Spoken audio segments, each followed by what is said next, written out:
Assalamualaikum warahmatullahi wabarakatuh. Alhamdulillahirrabbilalamin. Wabihi nasta'in ala umurid dunia waddin.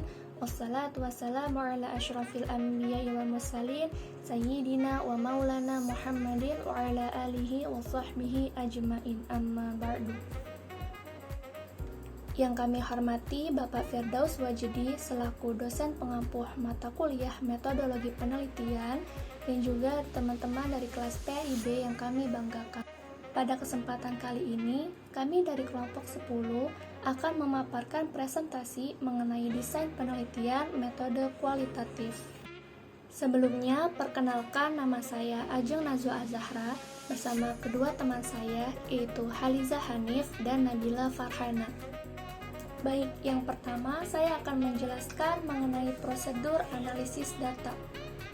Jadi teman-teman, prosedur analisis data merupakan proses pemeriksaan, pembersihan, transformasi, dan pemodelan data dengan tujuan menemukan informasi yang berguna sehingga dapat menginformasikan kesimpulan dan mendukung pengambilan keputusan dalam suatu penelitian. Yang berikutnya adalah tahapan prosedur analisis data. Yang pertama adalah reduksi data. Nah, reduksi data ini merupakan proses pemilihan, pemusatan perhatian pada penyederhanaan, pengabstrakan, dan transformasi data kasar yang muncul dari catatan-catatan tertulis selama di lapangan. Nah, reduksi data sendiri dapat disederhanakan dan ditransformasikan dalam berbagai macam cara, yaitu diantaranya seleksi data yang ketat, ringkasan atau uraian singkat, dan menggolongkannya ke dalam pola yang lebih luas. Kemudian yang kedua adalah penyajian data. Penyajian data sendiri merupakan kegiatan menyusun informasi sehingga dapat memberi kemungkinan akan adanya penarikan kesimpulan dan pengambilan tindakan. Kemudian bentuk penyajian data kualitatif dapat berupa teks naratif berbentuk catatan lapangan, matriks, grafik, jaringan, atau bagan. Kemudian prosedur yang ketiga yaitu penarikan kesimpulan. Conclusion atau verifikasi merupakan kesimpulan awal yang dikemukakan oleh peneliti yang masih bersifat sementara dan akan berubah bila ditemukan bukti-bukti yang kuat dan mendukung pada tahap pengumpulan data berikutnya. Jadi, upaya penarikan kesimpulan dilakukan peneliti secara terus-menerus selama berada di lapangan. Nah, kesimpulan yang mulanya belum jelas nantinya akan meningkat dan menjadi lebih terperinci apabila semua informasi telah didapatkan selama di lapangan. Interpretasi data mengacu pada proses mengkritisi dan menentukan informasi penting yang diperoleh, misalnya melalui hasil penelitian survei, temuan eksperimen, pengamatan, atau laporan penelitian naratif. Interpretasi data melibatkan penafsiran hasil analisis data. Pada data kualitatif, biasanya dikumpulkan dengan menggunakan berbagai macam teknik yang seringkali dirasa lebih sulit untuk dianalisis dibandingkan dengan metode kuantitatif. Nah, berbeda dengan data kuantitatif yang dapat langsung dianalisis setelah dikumpulkan dan dipilah, data kualitatif sendiri perlu dikodekan terlebih dahulu ke dalam angka-angka sebelum dapat dianalisis. Yang berikutnya adalah prosedur umum interpretasi data. Jadi, interpretasi data yang sudah menjadi bagian dari teori dan dilengkapi dengan penyusunan hipotesis, kemudian diformulasikan dengan cara deskriptif maupun proporsional. Cara melakukannya ada 4. Yang pertama yaitu mengumpulkan data. Nah, di sini pengumpulan data dapat dilakukan dengan memvisualisasikannya dalam diagram batang, grafik, atau diagram lingkaran.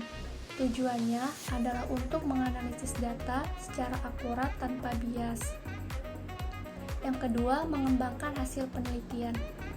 Nah, pengembangan hasil penelitian ini dengan mengamati data secara menyeluruh untuk menemukan tren, pola, ataupun perilaku dari subjek yang diteliti, bertujuan untuk membandingkan deduksi tersebut sebelum menarik kesimpulan.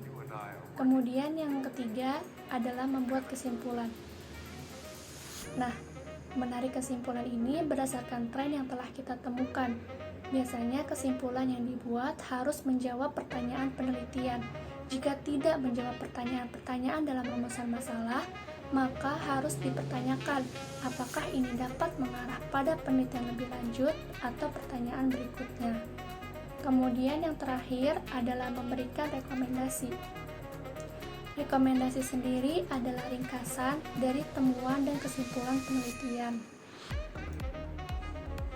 Merekomendasikan serangkaian tindakan atau merekomendasikan agar penelitian dilanjutkan. Materi selanjutnya, data kualitatif biasanya dikumpulkan dengan menggunakan berbagai macam teknik yang seringkali lebih sulit untuk dianalisis dibandingkan dengan metode penelitian kuantitatif.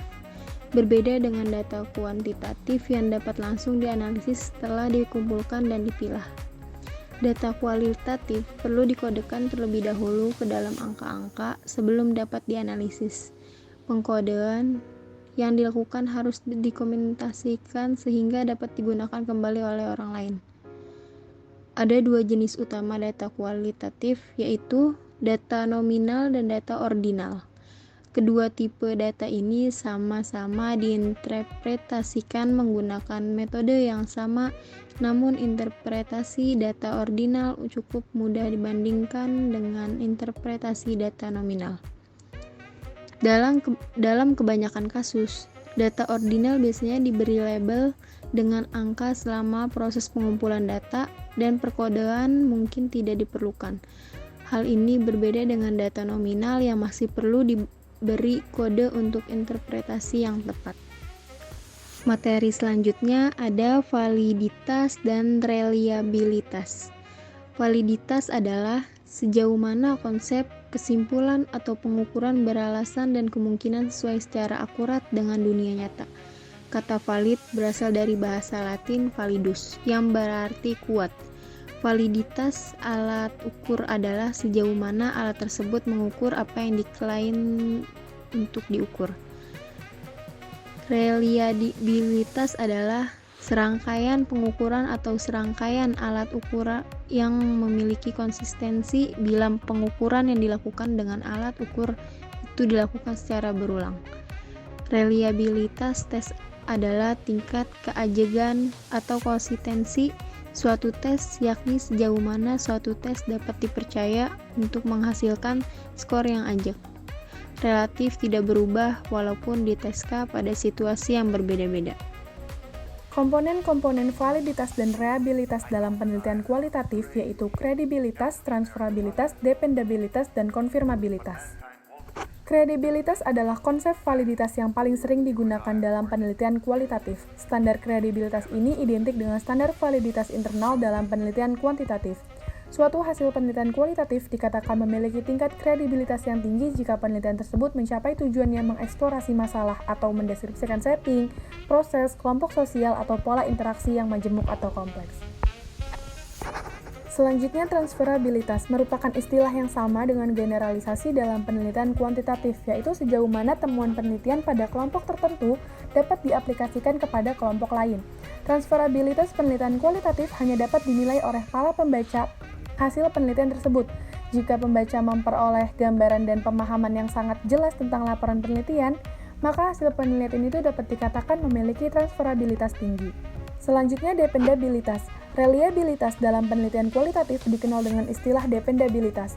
Pertanyaan mendasar berkaitan dengan isu reliabilitas adalah sejauh mana temuan penelitian kualitatif memperlihatkan konsistensi hasil temuan ketika dilakukan oleh peneliti berbeda dan dengan waktu yang berbeda, tetapi dilakukan dengan metodologi dan interview script yang sama. Tingkat dependabilitas penelitian kualitatif yang tinggi dapat diperoleh dengan melakukan suatu analisis data yang terstruktur dan berupaya untuk menginterpretasikan hasil penelitian dengan baik sehingga peneliti lain dapat membuat kesimpulan yang sama dalam menggunakan perspektif, data mentah, dan dokumen analisis penelitian yang sedang dilakukan. Yang terakhir adalah konfirmabilitas. Objektivitas atau konfirmabilitas dalam penelitian kualitatif lebih diartikan sebagai konsep intersubjektivitas atau konsep transparansi, yaitu kesediaan peneliti mengungkapkan secara terbuka tentang proses dan elemen-elemen penelitiannya sehingga peneliti lain melakukan penilaian tentang hasil-hasil temuannya. Beberapa peneliti kualitatif mengarahkan kriteria konfirmabilitas dalam kerangka kesamaan pandangan dan pendapat terhadap topik yang diteliti atau menitik beratkan pada pertanyaan sejauh mana dapat diperoleh persetujuan di antara beberapa peneliti mengenai aspek yang sedang dipelajari. Selanjutnya adalah laporan penelitian kualitatif. Di sini formatnya itu ada dua. Yang pertama, di format pertama bab 1 pendahuluan, bab 2 metode penelitian, bab 3 paparan data dan temuan penelitian, bab 4 pembahasan, dan bab 5 penutup. Sedangkan di format kedua, bab 1 ada pendahuluan, bab 2 kajian pustaka, bab 3 metode penelitian, bab 4 paparan data dan temuan penelitian, bab 5 pembahasan, dan bab 6 penutup. Selain itu juga ada sistematika laporan penelitian kualitatif, itu ada bagian awal, bagian inti, dan bagian penutup. Setelah itu, daftar pustaka, lampiran-lampiran, riwayat hidup peneliti. Dari penjelasan di atas, kami dapat menyimpulkan bahwa pengumpulan data bersifat interaktif dengan analisis data. Jadi, menganalisis data dalam penelitian kualitatif adalah ketika mengumpulkan data, sehingga data itu dapat direduksi. Reduksi data adalah upaya menyimpulkan data, kemudian memilah-milah data dalam suatu konsep tertentu, kategori tertentu, dan tema tertentu. Hasil reduksi data diolah sedemikian rupa sehingga terlihat sosoknya secara lebih utuh. Ia boleh berbentuk sketsa, sinopsis, matriks, dan bentuk lainnya. Itu sangat diperlukan untuk memudahkan pemaparan dan penegasan kesimpulan. Prosesnya tidak sekali jadi, melainkan berinteraksi secara bolak-balik. Baru kemudian data disajikan dan disimpulkan serta diverifikasi. Sekian dari kelompok kami, kurang lebihnya mohon maaf. Wassalamualaikum warahmatullahi wabarakatuh.